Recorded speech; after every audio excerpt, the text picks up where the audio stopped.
Alléluia. Bonsoir, bonsoir, bonsoir, bien-aimés. Que Dieu, dans son amour, bénisse tout un chacun. Notre Dieu est bon, il est redoutable. Nous allons partager la vidéo pour inviter les autres bien-aimés qui peuvent se joindre à nous. Et nous allons commencer ces moments. Nous allons partager la parole que Dieu a déposée sur notre cœur. Amen, amen. J'espère que vous m'entendez bien. Je ne sais pas si je devais mettre le micro. Ah, j'ai oublié. Bon, tant pis. Tant pis, l'état de le mettre et tout. Donc voilà, j'oublie toujours de mettre mon petit micro. C'est pas grave, mais j'espère que j'ai la voix quand même qui donne, la voix que vous entendez au fait. Hein? Donc voilà, je vais partager la vidéo. Je vais partager la vidéo. Bonsoir pour les bien-aimés qui sont là. Bonsoir ma fille Annick Yang. Bonsoir. Je vois encore la photo là. Je ne vois pas si c'est qui. Un petit coucou, comme ça je saurai au fait qui sont déjà là. Ah, c'est ma soeur Jonathan Corniel Collet. Ça fait longtemps. Je suis très contente. Que Dieu te bénisse. Merci Seigneur Jésus-Christ.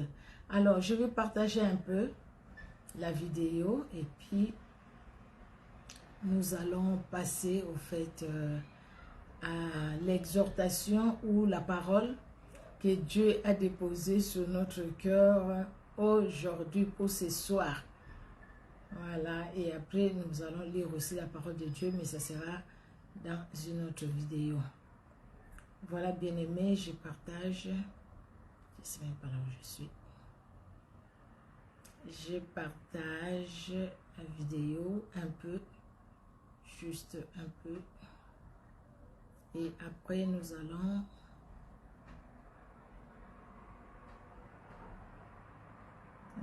commencer ces moments. Voilà. Merci Seigneur Jésus-Christ. Que Dieu soit loué. J'espère que ça n'a pas... C'est pas arrêté. Non, c'est bon. Que Dieu soit glorifié, notre Dieu, parce qu'il est Dieu, il est redoutable. Amen, amen.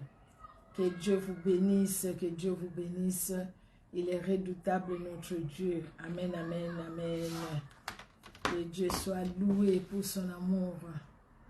Que Dieu soit glorifié pour sa bonté, pour sa fidélité. Amen, amen, amen. Merci Seigneur Jésus-Christ de Nazareth. Alléluia.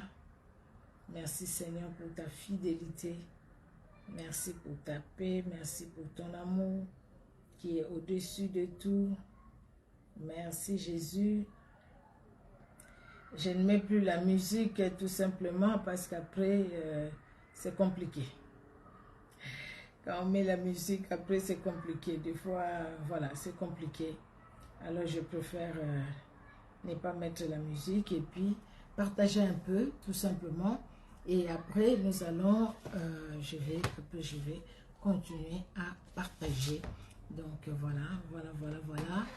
Merci Seigneur Jésus. Alléluia. Notre Dieu est bon, il est redoutable. Amen, amen, amen. Il est bon, le Dieu grand et redoutable. Amen, amen. Merci Seigneur Jésus. Merci le roi de gloire. Alléluia. Il est bon de louer ses dieux. Il est bon de le glorifier. Il est bon de l'honorer parce qu'il est Dieu. Nous allons bien aimer commencer ces moments de prière. Nous allons rendre grâce à Dieu. Nous allons nous recommander entre les mains du Seigneur. Recommander aussi ces moments entre les mains du Tout-Puissant. C'est lui qui nous a gardés depuis le matin jusqu'à 7 heures. C'est lui qui a permis que nous puissions ensemble partager ces moments. Il est Dieu, il est redoutable. Amen, amen, amen. Nous allons louer le Seigneur, nous allons nous recommander entre les mains du Seigneur, nous allons recommander ces moments entre les mains du Seigneur et nous allons demander au Saint-Esprit, l'Esprit de vérité, l'Esprit de force, que le Saint-Esprit, l'Esprit de révélation, l'Esprit de connaissance, que le Saint-Esprit se révèle à nous et que le Saint-Esprit nous parle parce qu'il est Dieu. Amen, amen. Nous te louons, Seigneur Dieu souverain. Gloire et honneur à toi, Éternel. Toi qui as veillé sur nous, tu as veillé sur chaque membre de nos familles. Seigneur, tu nous as conduits vraiment dans ton amour. Éternel Dieu de gloire, tes bontés, tu les as renouvelées tous les matins. Ta grâce nous a accompagnés. Nous n'avons rien mérité. Mais Seigneur, tout n'est que pure grâce. Si nous respirons encore en ces moments, si Éternel, nous pouvons, Éternel Dieu de gloire, partager ta parole, c'est par pure grâce, Éternel Dieu d'amour. C'est pourquoi nous te sommes vraiment reconnaissants. Nous te disons merci. Merci Seigneur Dieu de gloire pour ta fidélité. Merci pour le sang qui a coulé à la croix de Golgotha. Tu nous connais dans nos faiblesses. Jésus-Christ, pardonne-nous, libère-nous. Pardonne aussi à chaque membre de nos familles. Alléluia. Laisse que ton sang nous lave et nous sanctifie et que ton Esprit Saint, l'Esprit de vérité, puisse régner à maître en ces moments. Que le Saint-Esprit Seigneur nous parle. Au nom de Jésus, nous ramenons toute pensée captive à l'obéissance de Jésus-Christ.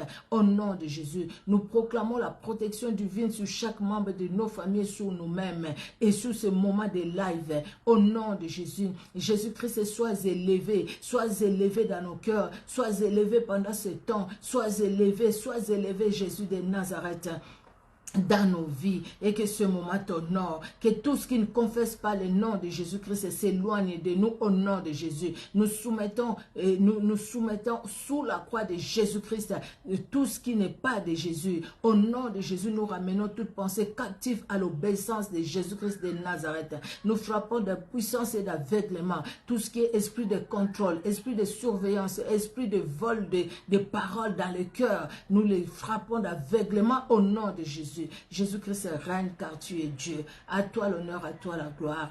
Pour ta seule gloire, Jésus de Nazareth, que nous avons prié. Amen.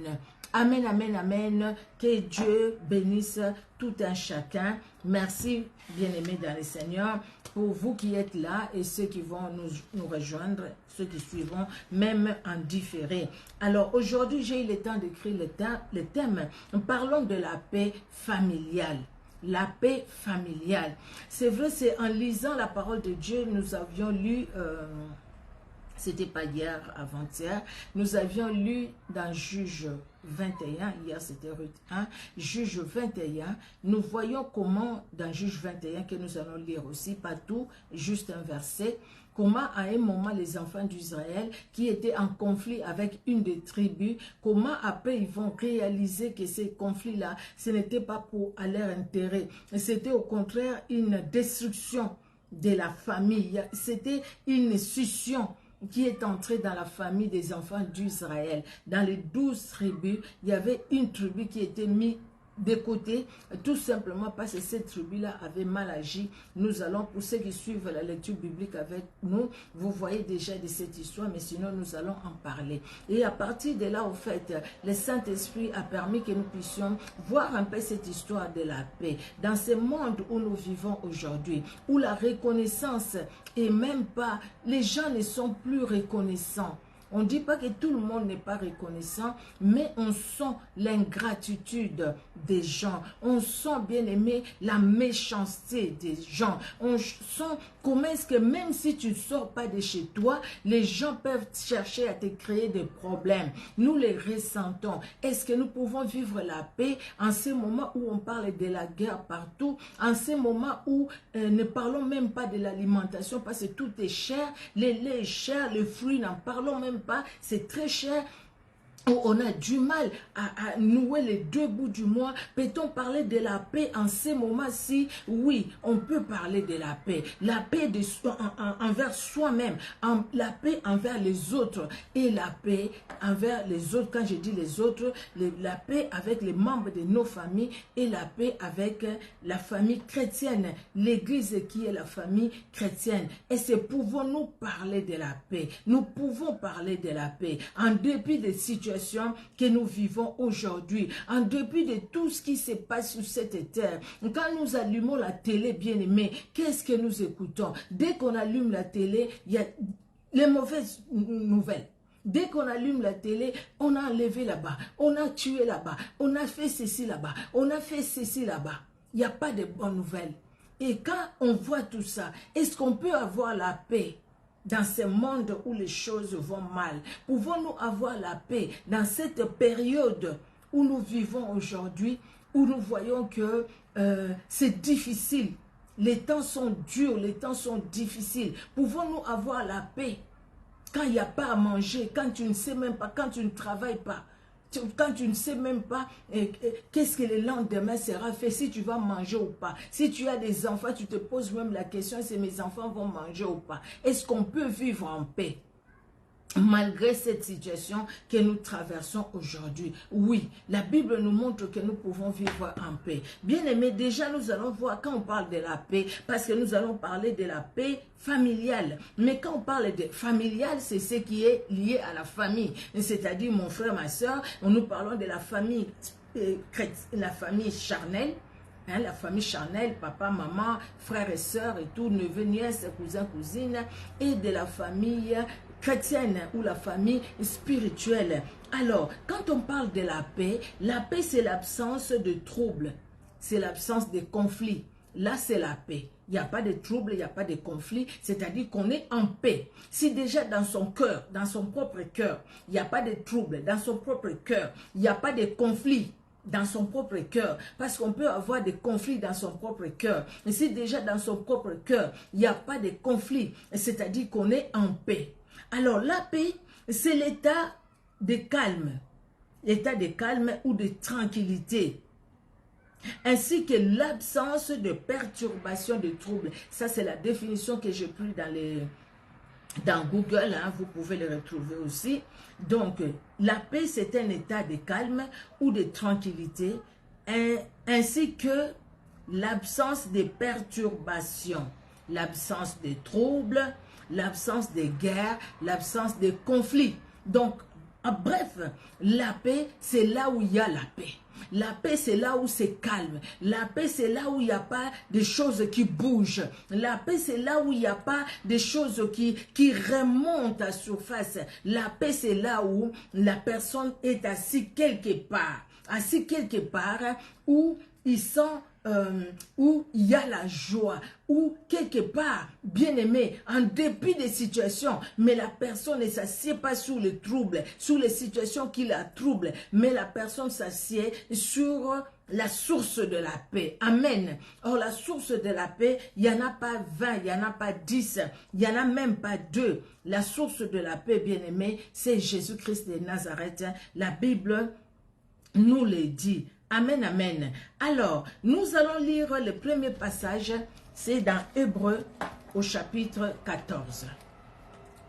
Nous allons lire dans Hébreux chapitre 14.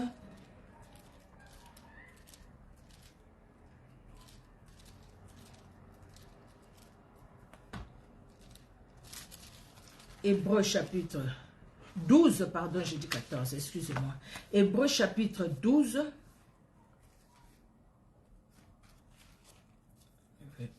Là, on va revenir, chapitre 12,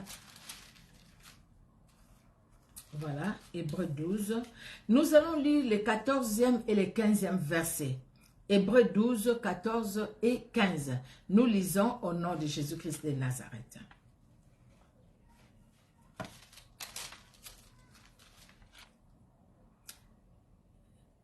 Recherchez la paix avec tous et la sanctification, sans laquelle personne ne verra le Seigneur. Veillez à ce que nul ne se prive de la grâce de Dieu, à ce qu'aucune racine d'amertume poussant des rejetons ne produise du trouble et que plusieurs n'en soient infectés. Alléluia. Veillez à ce que nul ne se prive de la grâce de Dieu, à ce qu'aucune racine d'amertume poussant des rejetons ne produise du trouble et que plusieurs n'en soient infectés. Quand il y a la rancune, quand il y a des troubles dans le cœur, déjà quand soi-même, moi, je suis troublé dans mon cœur, vous voyez, quelqu'un à côté peut me poser une question, même si cette question-là, elle n'est pas dans, il n'y a pas de mauvaises intentions. Mais moi, je peux prêter à la personne de mauvaises intentions. Pourquoi? Parce que dans mon cœur, je n'ai pas la paix. Dans mon cœur, j'ai mes problèmes. Il y a des gens, des fois, qui disent, ah, laisse-moi, moi, j'ai mes problèmes. Ne me pose pas beaucoup de questions, j'ai mes problèmes. C'est vrai, quand on n'a pas la paix dans son cœur, tout autour de nous, nous allons donner aussi que le trouble. Nous n'allons pas donner la paix parce que dans nos propres cœurs, il n'y en a pas. Et c'est pourquoi je commence vraiment par la paix intérieure, ce que nous devons avoir nous-mêmes. Nous voyons ici, au fait, si nous commençons dès le début, c'est Paul qui est en train d'exhorter. Hein? Il est en train d'exhorter dans le livre des Hébreux. Il exhorte. Déjà, il dit, nous donc, aussi, puisque nous sommes environnés d'une si grande nuée de témoins, rejetons tout fardeau et des péchés qui nous enveloppent si facilement et courons avec persévérance dans la carrière qui nous est ouverte. Ayant les regards sur Jésus, le chef et les consommateurs de la foi, qui en vue de la joie qui lui était réservée, a souffert la croix, méprisé l'ignominie, et s'est assis à la droite du trône de Dieu. Déjà, nous sommes environnés d'une nuée de témoins. Donc, nous devons faire attention. Nous devons faire attention à notre façon de voir les choses. Nous devons faire attention à notre façon d'agir. Nous devons faire attention à notre façon de parler. Nous devons faire attention. Nous devons veiller sur nous-mêmes. Nous devons veiller sur nos sentiments. La Bible nous le dit, hein? Nous devons veiller sur nos sentiments. Nous devons veiller sur notre vision. La vision que nous avons des choses de Dieu. Nous devons veiller, bien-aimés, parce que sinon, les troubles, nous les voyons même à l'église. À l'église, corps du Christ, il y a les troubles. Les pasteurs qui ne se parlent pas avec l'autre pasteur, tel fidèle qui ne se parle pas, tel chrétien avec un autre chrétien ou une autre chrétienne. On voit qu'il y a des troubles. Quand c'est l'un qui prie, l'autre met le visage de côté. Quand c'est dans une même église, il y a un pasteur qui vient, qui prêche, l'autre qui vient après, qui répond à la prédication du premier pasteur. On voit que les cœurs sont troublés. Parce que si les cœurs ne sont pas troublés, bien aimés, dans la paix, on ne va pas chercher à régler nos problèmes devant la chair. On ne va pas chercher à régler nos problèmes devant les réseaux sociaux. On ne va pas les faire. Les cœurs sont tellement dans les troubles que les gens utilisent aujourd'hui les réseaux sociaux pour régler leurs problèmes. Ah, tel m'a fait, tel m'a fait. Je suis venu sur les réseaux sociaux pour dénoncer, pour dire tel m'a fait, tel a agi, tel a volé, tel a fait, tel a fait, tel a fait. Aujourd'hui, même les conflits familiaux sont réglés sur les réseaux sociaux. Surtout ceux qui sont connus, les gens les suivent, même les problèmes familiaux, ils sont réglés sur les réseaux sociaux et pourtant ça ne devrait pas être ainsi. Paul dit, il dit le verset 14, « Recherchez la paix avec tous et la sanctification sans laquelle personne ne verra les Seigneurs. » Personne ne verra les Seigneurs sans la sanctification. Et quand on n'est pas en paix avec les autres, quelque part, on aura du mal à vivre dans la sanctification. Pourquoi? Parce qu'on est troublé dans les cœurs. Et quand on est troublé dans les cœurs, on risque de faire n'importe quoi. On risque de dire n'importe quoi. On risque de parler, oui, dire n'importe quoi. On risque d'agir n'importe comment. Vous voyez? On risque vraiment de se comporter très mal parce que dans son cœur, il n'y a pas la paix. Parce que dans son cœur, il n'y a pas la paix. La Bible nous demande, bien aimé, d'avoir la paix, de vivre dans la paix. Parce que si cela dépend de nous, nous devons rechercher la paix avec tous. Recherchons la paix avec tous. Cette paix doit commencer d'abord par nous-mêmes. Si nous-mêmes, nous n'avons pas la paix dans nos cœurs, comment nous allons vivre la paix avec les autres? Vous voyez, nous serons toujours dans les troubles. Vous voyez, des gens qui sont là toujours à mal répondre aux autres. Parce que tout simplement dans leur cœur, il y a quelque chose qui manque. Et la chose qui manque, c'est la paix. Ces gens qui n'ont pas la paix, ils répondent mal aux autres. Ils ont la méchanceté dans leurs paroles. On sent la méchanceté dans leurs paroles. On sent la méchanceté dans leur façon d'agir, dans leur façon, dans leur personnalité même. On voit, on sent la méchanceté. Vous voyez, parce que ces gens-là eux-mêmes n'ont pas la paix. Ils n'ont pas encore fait la paix avec eux-mêmes. Et s'ils n'ont pas la paix avec eux-mêmes, dans leur propre cœur, c'est-à-dire quand les autres parleront, ils répondront toujours mal. Vous voyez, ils répondront toujours mal parce que ces gens-là manquent quelque chose de très important. Or, la paix ne peut venir que du prince de la paix. Et le prince de la paix, c'est Jésus-Christ. C'est lui qui donne la paix, pas comme le monde le donne, mais il donne la paix qui vient de lui, la paix qu'il est lui. Alléluia. Nous allons voir dans Romains 12, Romains au chapitre 12, voilà. Je vais mettre là aussi. Romains chapitre 12, nous allons lire du verset 18 et verset 19.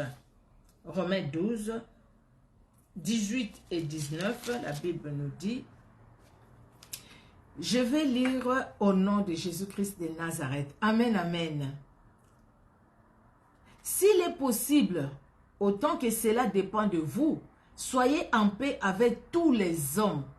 Ne vous vengez point vous-même, bien-aimés, mais laissez agir la colère, car il est écrit, à moi la vengeance, à moi la rétribution, dit le Seigneur. À moi la vengeance, à moi la rétribution.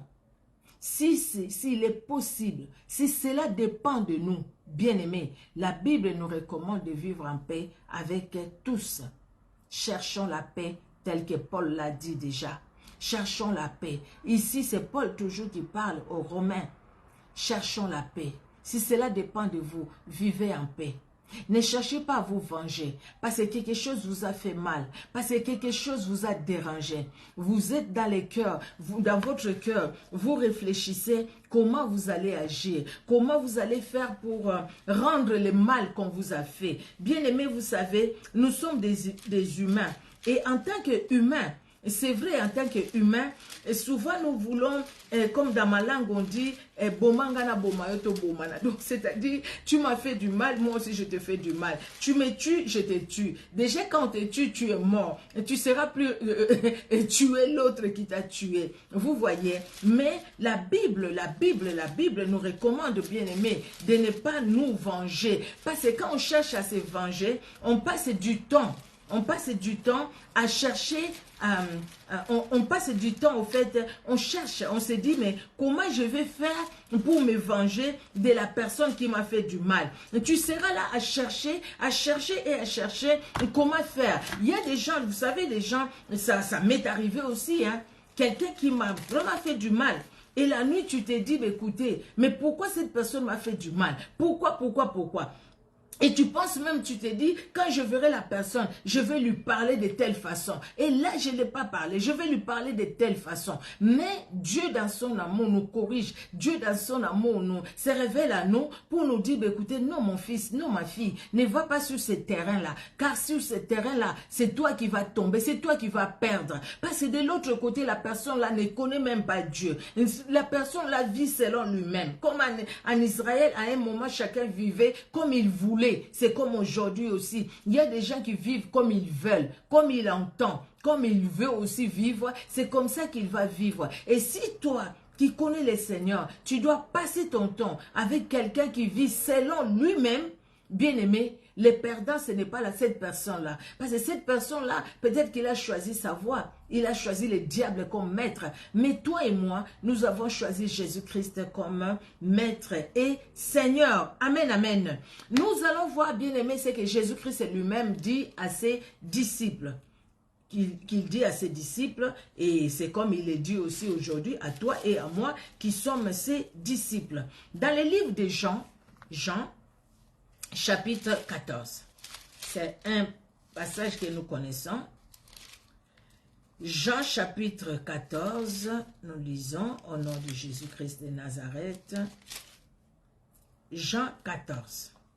Le verset premier, la Bible dit « Que vos cœurs ne se troublent point. Croyez en Dieu et croyez en moi. » Que vos cœurs ne se troublent point. La définition de la paix, c'est l'absence de troubles, l'absence de conflits. Donc, que votre cœur reste en paix. Croyez en Dieu et croyez en moi, dit Jésus-Christ. Que vos cœurs ne soient pas dans des questions, que vos cœurs ne soient pas alarmés, que vos cœurs ne soient pas dans la tristesse, mais que vos cœurs demeurent et que vous puissiez me faire confiance. Jésus-Christ dit quelque part, faites-moi confiance, faites confiance à mon Père qui m'a envoyé et faites moi-même aussi confiance. Donc faire confiance en Jésus-Christ. Que vos cœurs ne se troublent point. C'est-à-dire que vos cœurs soient en paix, parce que la paix vient de Jésus-Christ. La paix ne vient pas d'un homme, mais de Jésus-Christ. Que vos cœurs restent en paix, que vos cœurs soient dans la paix. Amen, amen. Croyez en Dieu et croyez en moi. Ne soyez pas troublés. Alléluia. Il parle aux disciples avant qu'ils ne montent au ciel.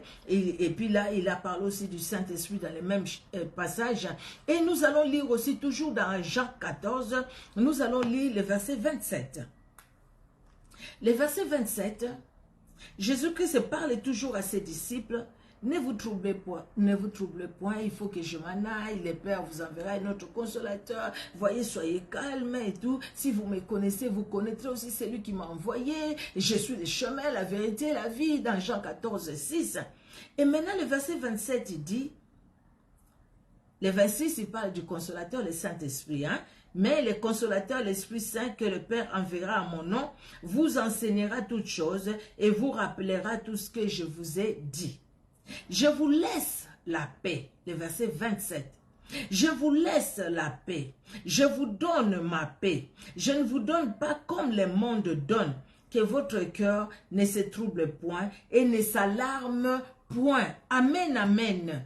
Bien-aimés, regardons combien de fois Jésus-Christ va parler de ça. Que votre cœur ne se trouble point, que votre cœur ne s'alarme point. Donc que votre cœur soit en paix. Soyez en paix. Parce que Jésus-Christ dit, moi je vous donne la paix. Ce n'est pas comme le monde le donne, mais je vous donne ma paix. Je ne vous donne pas comme le monde donne. Que votre cœur ne se trouble point et ne s'alarme point. Donc, quelque part, il y a la part de Dieu, il a donné sa paix. Il y a notre part, nous devons accepter la paix que Jésus-Christ a donnée. Nous devons accepter de vivre cette paix. C'est-à-dire, nous devons accepter de faire confiance en Jésus-Christ. Quand il y aura des situations de troubles tout autour de nous, les situations de troubles viendront, mais dans ces situations de troubles, ne restons pas sur les situations de troubles. Au contraire, tournons nos regards vers Jésus-Christ, parce que c'est Jésus-Christ qui nous a donné la paix. La paix dans ce monde dépend des circonstances. C'est-à-dire, quand j'ai l'argent, j'ai la paix. Quand j'ai trouvé du travail, j'ai la paix. Quand je me marie, j'ai la paix. Quand j'ai des enfants, j'ai la paix. Mais après, dans les mariages, ça sera encore, ah si je savais. Mais après, dans le travail, ah non, les chefs là, ah les collègues là. Mais aussi, quand les enfants viennent, ah ces enfants me font mal à la tête. Ces enfants. Vous voyez, donc la vraie paix ne vient que de Jésus. C'est pourquoi Jésus-Christ dit, ne soyez pas dans les troubles.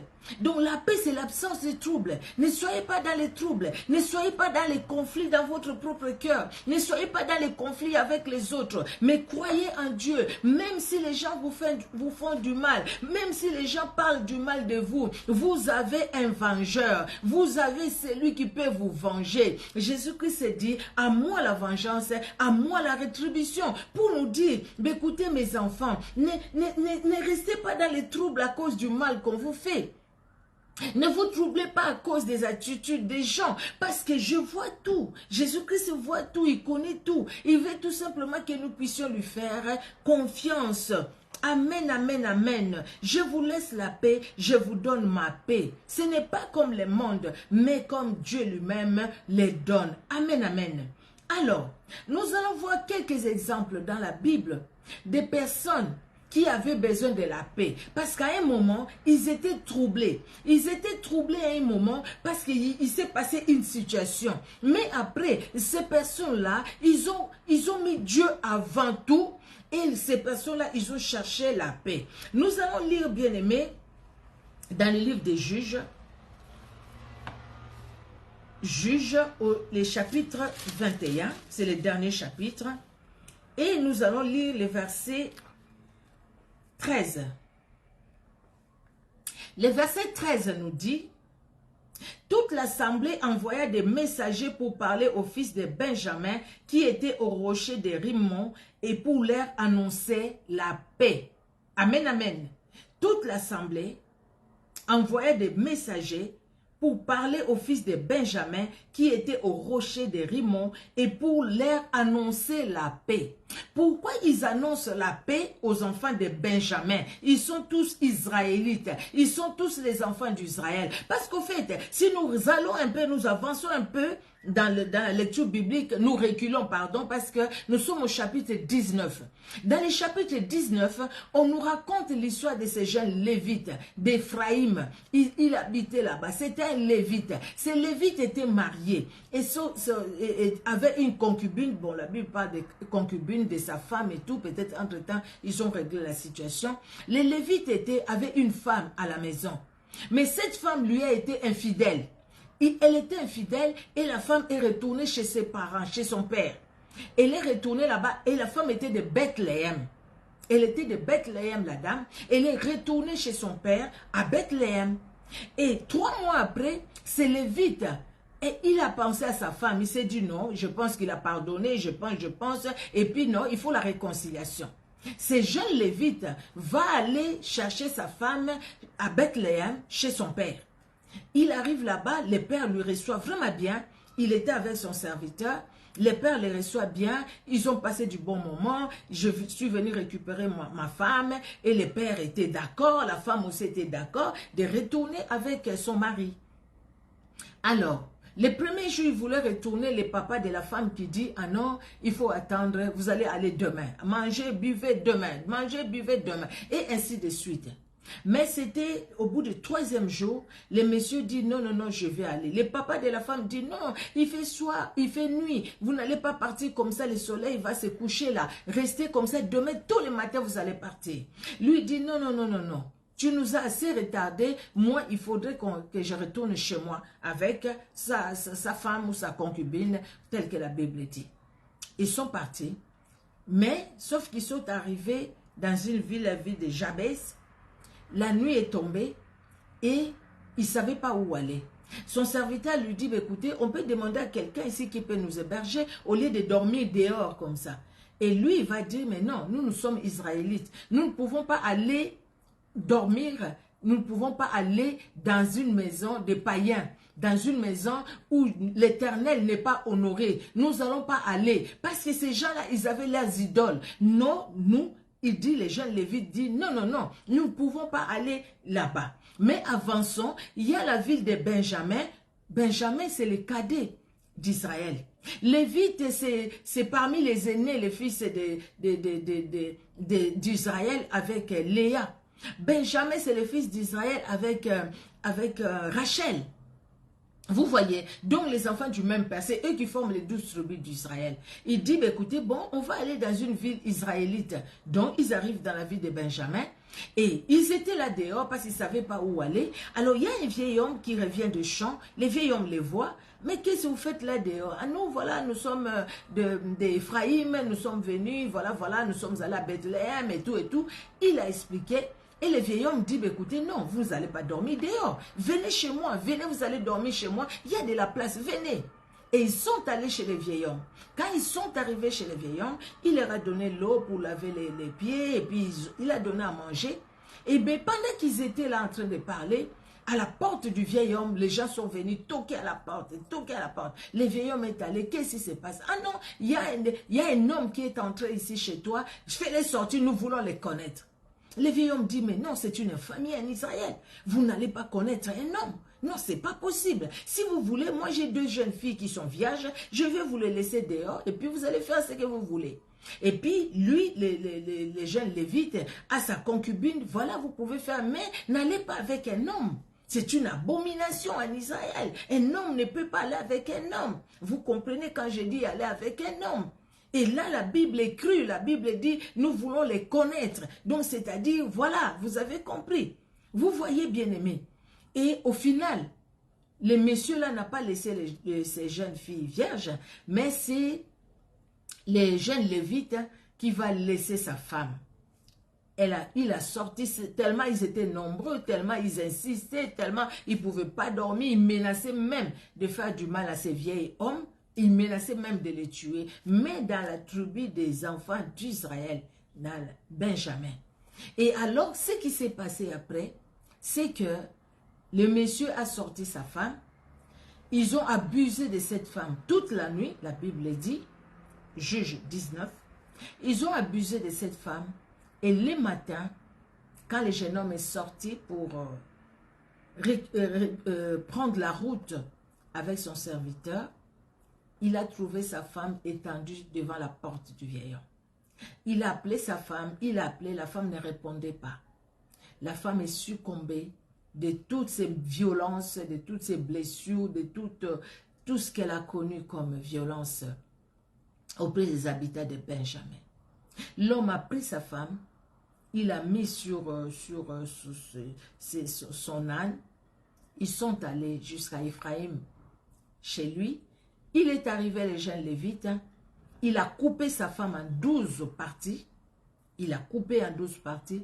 Il a envoyé une partie à chacune des tribus avec un message. Et le message, c'était leur expliquer ce qui lui est arrivé dans une des tribus des enfants d'Israël. Et les autres tribus des enfants d'Israël, ils étaient déçus, choqués d'entendre ce que le jeune Lévite a vécu. Et d'apprendre que les enfants, les fils de Benjamin ont agi de façon odieuse envers un des leurs qui était Lévite. Et les autres tribus se sont rassemblés, tous ils sont venus combattre Benjamin. Ils ont combattu Benjamin, ils ont tué, et ils ont pris la décision devant l'Éternel qu'aucune personne, donc il n'y aura plus mariage entre les enfants de la tribu de Benjamin et les 11 autres tribus. Et aucune personne ne pouvait donner sa femme, aucune ne pouvait prendre son fils pour donner aussi aux enfants d'Israël. Donc du coup, les enfants, les Benjamites, ne pouvaient plus se multiplier au fait, parce qu'ils étaient punis. Les autres tribus, à un moment, ils ont eu ces mal-là dans les cœurs. Ils ont pensé à la tribu de Benjamin. C'est comme ça, au fait, les versets que nous avions lus là. Les versets 13. Toute l'assemblée envoyait des messagers pour parler aux fils de Benjamin qui étaient au rocher de Rimnon et pour leur annoncer la paix. Ils envoient les messagers pour dire, écoutez, les temps, on a passé beaucoup de temps dans les conflits. Maintenant, nous voulons la paix. Parce qu'ils ont compris que les troubles, ça n'honorait pas Dieu. Les troubles, ça n'honorait pas aussi la tribu d'Israël. Toutes les tribus, d'Israël. Parce que quelque part, c'était les 12 tribus réunies, unies. Et quand il y avait une tribu qui était en dehors, c'est comme si le maillot de chaîne qui se casse, qui se brise. Alors il y a un maillot qui quitte la chaîne. Il y a une fissure. Il y a un trou. Et s'il y a un trou, l'ennemi en profite toujours. L'ennemi en profite toujours. À l'époque des enfants après David, à l'époque de Salomon, quand son fils est arrivé, Roboam, il y avait Jéroboam avec les 10 tribus et Roboam avec 2 tribus. Après, il y avait la guerre, il y avait la guerre, il y avait la guerre. Il y avait la guerre, il y avait la guerre. Et cela, ça n'honorait pas Dieu, ça ne les honorait pas non plus. Les conflits dans la famille, bien aimé, dans la famille, c'est une famille. C'est la famille des enfants d'Israël. Dans la famille, tu vois, tu es blessé dans ton cœur parce que tu as fait venir quelqu'un en Europe qui te maltraite. Tu as fait venir ta soeur, ton frère qui te maltraite aujourd'hui. C'est lui aussi qui détruit ton témoignage parce que tout simplement, tu l'as amené ici en Europe et tu t'occupes de lui. Et c'est la même personne qui te détruit, la même personne qui détruit ton témoignage et tu es blessé dans ton cœur, tu es blessé. Et la Bible dit, Jésus-Christ dit, à lui la vengeance, à lui la rétribution. Jésus-Christ dit que vos cœurs ne se troublent point. Jésus-Christ dit de croire en lui, de croire en sa parole, de croire qu'il est capable de nous venger, de croire qu'il est capable de faire de grandes choses. Oui, dans nos familles, il y a des conflits, dans nos familles, il y a des problèmes, il y a des gens qui étaient bien là où ils étaient dans leur famille. Mais dès qu'ils sont venus ici en Europe, les familles ne s'entendent plus. Les grands frères et la grande sœur ne se parlent même plus. Vous voyez, ils sont dans des situations difficiles, des situations compliquées. Vous voyez tout ça, bien-aimés. Et nous, la Bible nous dit, la Bible nous recommande même de vivre dans la paix. La Bible nous recommande même de vivre dans la joie. La Bible nous recommande même de nous recommander à Dieu. Même ces gens-là qui nous font du mal, recherchons la paix avec tous. Recherchons la paix, bien-aimés, et la sanctification sans laquelle personne ne verra l'Éternel. Recherchons la paix. La paix que Jésus-Christ seul donne. La paix que Jésus-Christ seul donne. Recherchons la paix. Amen, amen, amen. Regardons les enfants d'Israël, ce qu'ils ont fait. Ils ont trouvé que non, laisser une autre tribu dehors, laisser un de nos frères dehors, ce n'est pas ce qui va nous faire, ce qui va nous bénir. Au contraire, recherchons la paix. Nous voulons vivre la paix. Ils ont compris qu'il faut vivre dans la paix et que les troubles amènent les troubles. Les troubles amènent les conflits et les conflits amènent des séparations et les séparations amènent la mort. Et la mort, voilà. S'il y a même des États qui ne s'entendent pas, après c'est la guerre. Après il y a des morts de part et d'autre. Vous voyez, bien-aimés. Vous voyez, et puis c'est l'économie qui est impactée. Et puis c'est le travail qui est impacté. Et puis c'est beaucoup de choses dans la vie qui sont impactées. Des enfants qui restent orphelins, des femmes qui restent veuves, des hommes qui restent veufs. Vous voyez, à cause des conflits, bien aimés, cela est vrai sur le plan physique, cela est vrai aussi sur le plan spirituel. Évitons les conflits dans nos familles. S'il y a des conflits, aujourd'hui, bien aimés, que le Seigneur vous aide, que le Seigneur vous parle, afin que vous sachiez comment faire pour chercher la paix entre vous. Cherchez la paix entre vous. Parce que cherchons la paix entre nous. Parce que c'est très important. Alléluia, alléluia. Nous voyons aussi l'histoire d'Abraham et de Lot. Dans Genèse 13. Genèse 13. Je vais aller dans Genèse, le livre de Genèse. Au chapitre 13. Ah, voilà. Genèse, chapitre 13.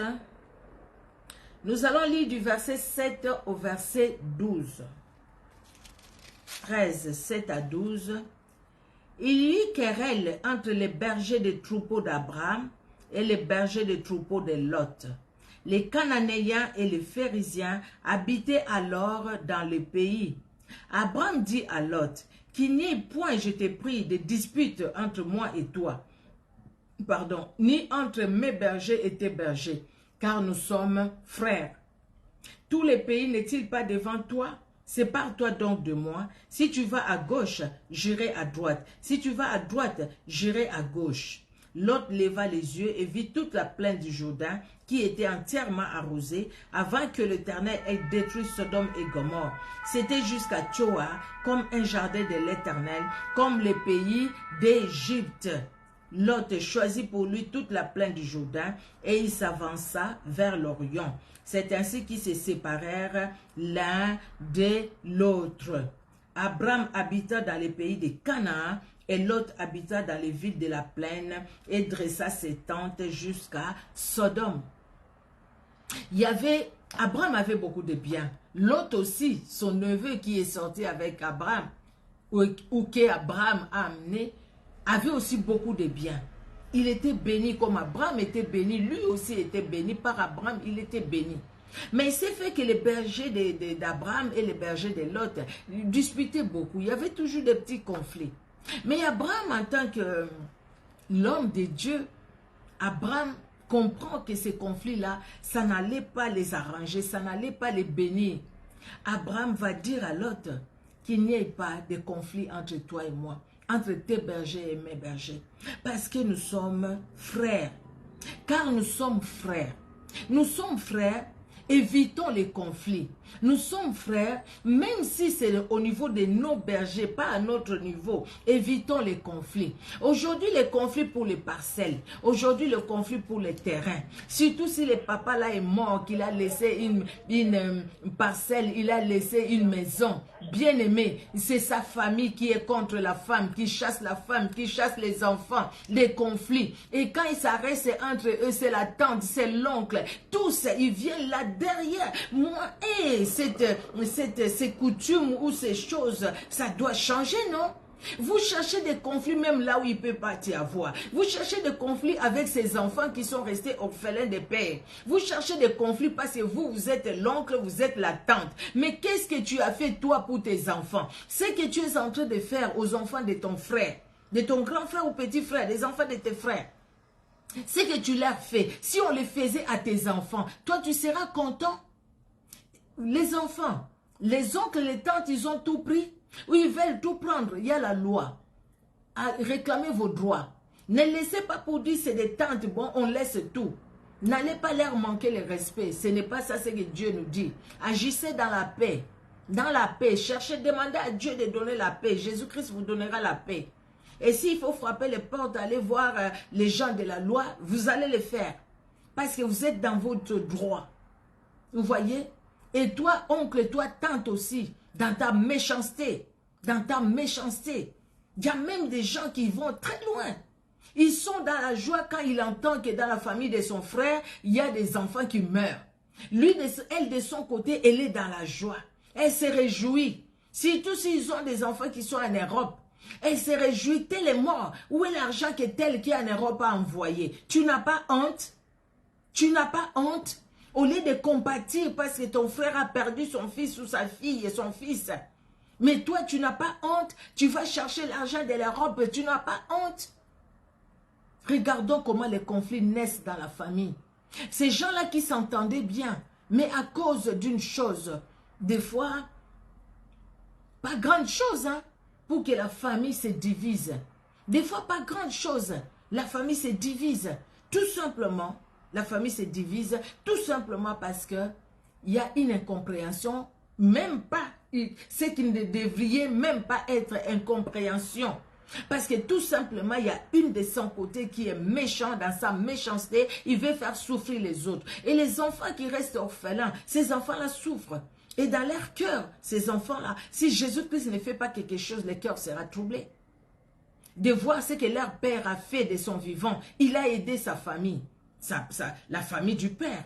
Mais dès que le papa meurt, c'est la même famille qui fait souffrir les enfants de la personne qui les a aidés. Ça, c'est des choses qui se passent beaucoup. Mais pourtant, c'est des mauvaises choses. Vous voyez, quand des choses comme ça se passent, c'est là où il faut vraiment demander à Dieu, Seigneur, donne-moi la paix. Parce que si Jésus-Christ n'intervient pas pour donner la paix, ah non, ce n'est pas le monde qui va les donner. Ce n'est vraiment pas le monde qui va les donner. Il n'y a que Jésus-Christ qui peut le faire. Même si on veut réclamer ses droits, si on les réclame sans paix, bien aimé, des fois il y a des décès qui se suivent. Parce que tout simplement, il y a la sorcellerie qui rentre dedans. C'est pourquoi nous avons besoin de la paix. Pour ne pas agir selon nous, mais agir conduit par le Saint-Esprit. Amen, amen. Notre Dieu est bon. Abraham a compris. Il dit, bah, écoutez, nous sommes frères. Ne soyons pas en conflit. Choisis là où tu veux. Moi, je choisirai aussi de l'autre côté. Choisis là où tu veux. Pourquoi? Parce qu'Abraham cherche la paix. Et parce qu'Abraham était en paix avec l'autre. Quand Dieu est venu visiter Abraham et que Dieu va dire les bruits de Sodome et Gomorrhe sont descendus jusqu'à moi, sont montés jusqu'à moi, je suis allé vérifier. L'autre, Abraham a intercédé. Pourquoi? Parce qu'il y avait son frère, il y avait son fils là-bas, son neveu qui était là. Donc, il a intercédé Abraham en faveur de l'autre. C'est comme ça l'autre a été sauvé. L'autre a été sauvé. Mais parce qu'Abraham a intercédé, parce qu'il y avait la paix. S'il n'y avait pas la paix, Abraham pouvait dire, ok, c'est bon, que Dieu fasse ce qu'il veut. Mais il a intercédé. S'il y avait une autre personne à part l'autre, la personne aussi serait sauvée par l'intercession d'Abraham. C'est comme ça, bien aimé, si nous sommes en paix, nous savons aussi comment prier pour les membres de nos familles. Sinon, alors, on ne va pas prier pour les membres de nos familles parce qu'on ne s'entend pas. Si on ne s'entend pas, on n'aura pas une prière sincère envers Dieu, envers Dieu, oui, pour eux. Mais si on s'entend, s'il y a la paix dans la famille, on prie ensemble. Aujourd'hui, beaucoup de familles prient ensemble. Ils ont des groupes WhatsApp. Ils prient ensemble, beaucoup de familles. Ils prient ensemble. Au lieu de se réunir dans les groupes WhatsApp que pour parler de l'argent, parler de ci, de ça, il y a des familles aussi qui ont des groupes, mais qui parlent que des choses terre à terre. Mais pourtant, ayez dans les groupes là WhatsApp ou Messenger, je ne sais pas, tout ce que vous voulez, mais priez ensemble. Prenez un temps où vous passez du temps dans la prière pour que Dieu puisse vous souder encore dans son amour. Quand l'amour de Christ remplit les cœurs, bien aimés, nous sommes dans la paix et nous sommes dans la joie. Amen, amen, amen. Notre Dieu est merveilleux. Alléluia. Nous voyons aussi l'histoire de Jacob et Ésaü, son frère. Jacob et Ésaü, son frère, dans Genèse 33, nous sommes encore dans Genèse. Genèse 33.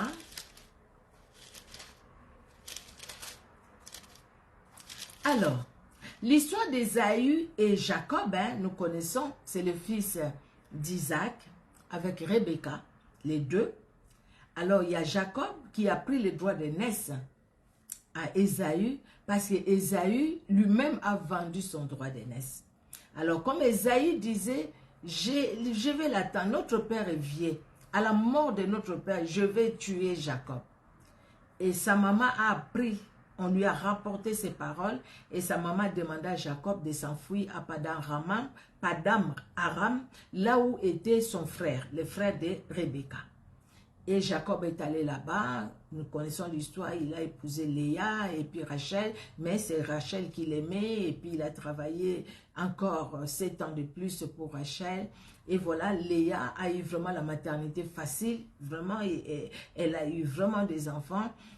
Rachel aussi, Dieu s'est souvenu de lui, il lui a donné Joseph, il lui a donné Benjamin. Alors maintenant, le problème ici, Jacob, le Seigneur lui dit de retourner. Parce que là où son oncle était, c'était une nation païenne. Dieu lui dit de retourner parce que ce qu'il a donné à Abraham, où les descendants d'Abraham devraient habiter, c'est là où était Isaac. Abraham est allé, nous avions lu tout à l'heure, quand Lot est allé dans les plaines, là où c'était Sodome et Gomorrhe, Abraham est allé à Canaan, là où Dieu lui avait dit, ici, je vais donner à ta descendance. Donc, Jacob devait retourner là où était Isaac. Mais Jacob sait qu'il avait mal fait. Jacob sait qu'il a blessé le cœur de son frère. Jacob sait qu'il a volé le droit d'aînesse à son frère. Jacob avait appris que son frère voulait vraiment le tuer. Jacob prie. Jacob, Dieu lui dit de retourner. Jacob se prépare. Jacob vient dans toute humilité. Jacob s'humilie devant son frère. Parce qu'au fait, il sait qu'il avait mal agi. Et Dieu a permis que son frère aussi puisse le pardonner. Alors, Genèse 33, la Bible nous dit, Genèse 33, les versets 1 à 10, Genèse 33, 1 à 10. Jacob leva les yeux et regarda, et voici Ésaü arrivé avec 400 hommes. Il répartit les enfants entre Léa, Rachel et les 2 servantes. Il plaça en tête les servantes avec leurs enfants, puis Léa avec ses enfants, et enfin Rachel avec Joseph. Lui-même passa devant eux, et il se prosterna en terre 7 fois, jusqu'à ce qu'il soit près de son frère. Ésaü courut à sa rencontre, il l'embrassa et se jeta à son cou, et les baisa, et ils pleurèrent. Ésaü leva les yeux, vit les femmes et les enfants, et il dit, qui sont ceux que tu as là? Et Jacob répondit, ce sont les enfants que Dieu a accordés à ton serviteur. Les servantes s'approchèrent, elles et leurs enfants, et se prosternèrent. Léa et ses enfants s'approchèrent aussi et se prosternèrent. Ensuite, Joseph et Rachel, parce que là, Benjamin n'était pas encore né. Joseph et Rachel s'approchèrent et se prosternèrent. Ésaü dit, à quoi destines-tu tous ces camps que j'ai rencontrés? Et Jacob répondit, à trouver grâce aux yeux de mon Seigneur. Ésaü dit, je suis dans l'abondance, mon frère, garde ce qui est à toi. Et Jacob répondit, non, je te prie, si j'ai trouvé grâce à tes yeux, accepte de ma main mon présent, car c'est pour cela que j'ai regardé ta face comme on regarde la face de Dieu, et tu m'as accueilli favorablement. C'est ça le mot vraiment que je voulais. Tu m'as accueilli favorablement. Donc le cœur d'Ésaü qui était troublé, mais Dieu a mis la paix dans le cœur d'Ésaü. Toutes les paroles qu'elle avait prononcées contre son frère, Ésaü ne se souvient même pas de ça, parce que Dieu lui-même intervient. Et Jacob, quelque part, il est allé, il a souffert aussi chez son oncle. Il a travaillé beaucoup, il a souffert chez son oncle, mais Jacob lui-même lui disait, quand son oncle le poursuivait à cause des téraphines que Rachel avait volées, il dit, si je n'avais pas pour moi les dieux de Jacob, les dieux d'Israël, mon père, je serai où le Dieu d'Abraham et d'Isaac, pardon, le Dieu d'Abraham et d'Isaac et Jacob, c'est lui que Dieu a changé Jacob en Israël. Si je n'avais pas pour moi le Dieu d'Abraham et le Dieu d'Isaac, mon père, tu m'aurais déjà tué. Vous voyez, la grâce de Dieu a accompagné Jacob. Jacob était dans le plan de Dieu et Dieu a parlé dans le cœur de Jacob et Dieu a arranger les choses. Il a tout arrangé pour fléchir les cœurs d'Ésaü. Vous voyez? Et quand Ésaü voit Jacob, Ésaü va l'accueillir avec joie. Et Jacob va trouver grâce aux yeux d'Ésaü parce que Dieu était au contrôle, était au centre de tout. Vous voyez? Et vous qui avez fait du mal aussi, humiliez-vous. Humiliez-vous. Et vous à qui on a fait du mal aussi dans la famille, pardonnez. Parce que s'il n'y a pas, toi tu refuses de t'humilier, ou de l'autre côté tu refuses aussi de pardonner, il y aura toujours des troubles dans la famille. Des troubles des deux côtés. Et toi qui refuses de pardonner, et toi qui refuses de demander pardon, il y aura des troubles. Or, Dieu nous dit que nous ne puissions pas nous troubler. Dieu veut que nous soyons en paix. Bien aimé, même pour prier, même pour lire la Bible, nous devons être en paix. Parce que sinon, nous allons ouvrir la Bible, et puis après, tu ouvres la Bible, mais puis après, tu es dans d'autres pensées. Donc, tu ouvres la Bible sans même lire la Bible que tu as ouverte. Tu es dans d'autres pensées. Pourquoi? Parce que tout simplement, tu es troublé dans ton cœur. Parce que tout simplement, tu es troublé dans ton cœur. Notre Dieu est vraiment bon, il est redoutable. Amen, amen. Alors, nous allons finir par cet exemple. Là, c'est dans le Nouveau Testament. C'est quelque chose là. Je veux parler de conflit, de la paix au fait familiale. Nous parlons de la paix familiale, la famille chrétienne. Comment nous devons chercher la paix. Il y a quelque chose qui s'est passé entre Philémon, qui est un enfant dans la foi de Paul, et Onésime, qui était esclave chez Philémon. Est-ce que Onésime a pris de l'argent? Onésime a volé? La Bible n'a rien dit. Mais quand nous entendons ce que Paul dit à Philémon, concernant Onésime, on s'est dit qu'il s'est passé des choses entre les deux. Lui, Onésime qui était esclave de Philémon, qu'est-ce qu'il a fait? Mais sauf que Onésime croit en Jésus-Christ. Onésime est avec Paul. Écoutons comment Paul écrit à Philémon. C'est dans les livres de Philémon, dans le Nouveau Testament. C'est après Tite, pour les gens qui ouvrent la Bible.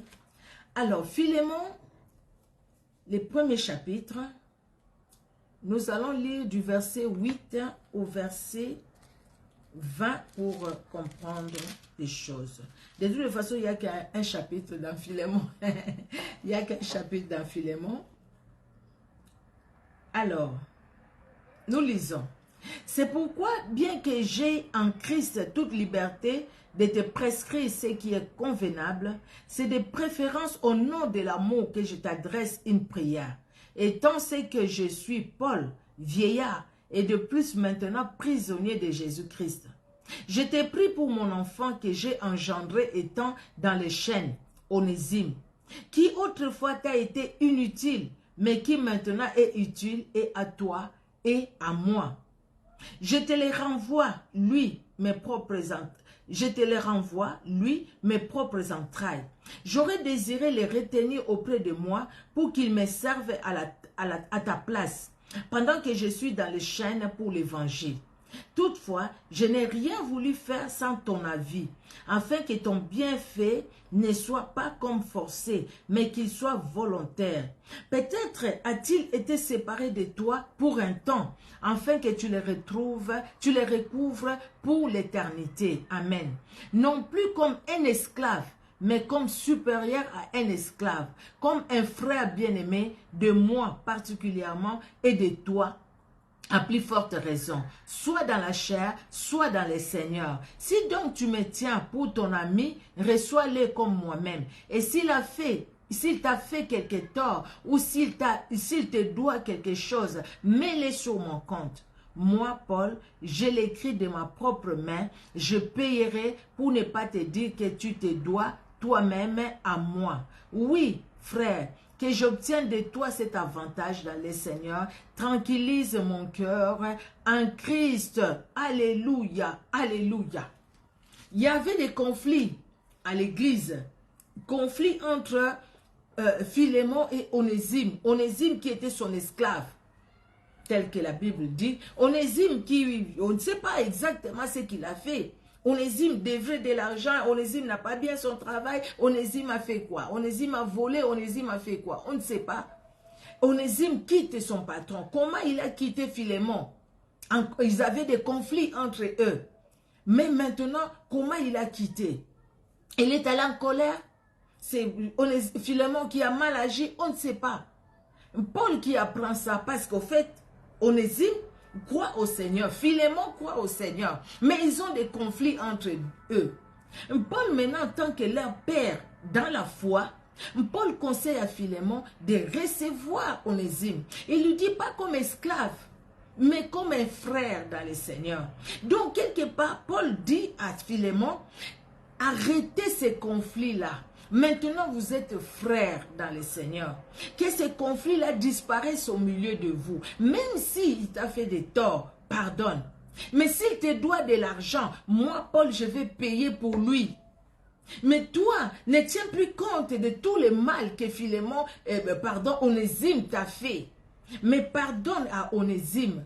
Bien-aimé, s'il n'y a pas le pardon, il n'y a pas la paix. Si dans nos églises, il n'y a pas le pardon, il n'y a pas la paix. Dans nos églises, il y a des camps de foi. Dans nos églises, il y a des groupes de foi. Dans nos églises, il y a tel qui aime tel qui aime tel. Quand c'est tel qui prêche, oui, j'aime. Quand c'est tel autre qui prêche, oui, j'aime. Quand c'est tel autre, non, je n'aime pas. Il y a des conflits, il y a des groupes dans nos églises. Des groupes de foi qui sont là que pour calomnier les autres dans nos églises. Vous vivez dans les conflits et là la gloire de Dieu ne se révélera pas. Vous êtes en train de vous bloquer vous-même. Vous êtes en train de vous bloquer vous-même, bien-aimés. Voilà ce que Paul dit à Philémon. Et c'est sûr que Philémon, avec tout le respect qu'il avait pour Paul, Philémon a pardonné à Onésime. Et Philémon a reçu Onésime comme frère. Et Onésime aussi de son côté, je pense que devant Paul, il a dit la vérité, il s'est humilié devant Paul et il s'est humilié aussi devant Philémon. Et comme Jacob l'avait fait, il s'est humilié devant son frère, Ésaü.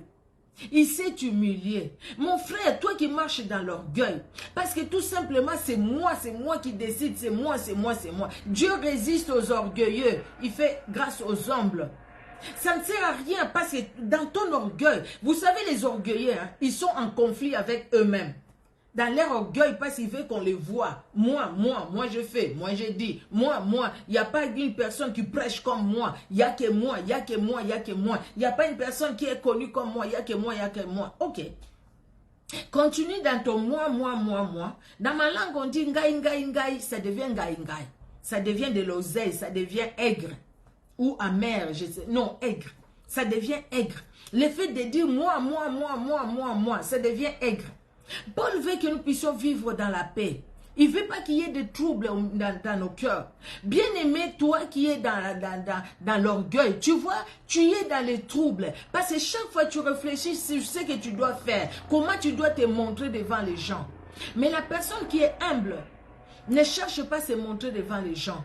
Il cherche au contraire la gloire de Dieu. Parce qu'il dit, comme Paul et comme Pierre a dit, qu'il croit à ce que je diminue. Qu'il croisse lui que moi je diminue. Oui, et Jean a reconnu aussi. Je ne suis même pas digne de délier les lacets, de faire les lacets de ses sandales. Je ne suis pas digne. Qu'il croisse que moi je diminue. Qu'il croisse. Et que moi je diminue. Paul les reconnaît. Si je vis, ce n'est plus moi qui vis, c'est Christ qui vit sa vie en moi. La paix familiale. La paix familiale, elle est importante pour bannir les conflits familiaux. Il y en a tellement les conflits familiaux, bien aimés, nous ne pouvons plus continuer à vivre dans ces conflits parce que ça n'honore pas Dieu. Et si Jésus-Christ venait, même si tu es pasteur, même si quand tu parles comme ça, les gens tombent à l'église, même si les gens sont convertis, tu as ramené, je ne sais pas, plus de 10 000 personnes dans le Seigneur, bien aimé, mais toi-même dans ta famille, il y a des conflits que tu n'arranges pas.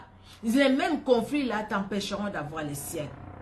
J'ai vu quelqu'un que quand il prie que pour lui et pour sa femme et ses enfants. C'est fini. Il prie jamais pour son frère, pour sa soeur. Et pourtant, c'est quelqu'un qui a de la famille. Même si ta famille t'a fait du mal, qu'est-ce que Paul dit à Philémon? Même si Philémon a mal agi, mais pardonne à Philémon. Même si ta famille t'a fait du mal, tu ne peux pas pardonner.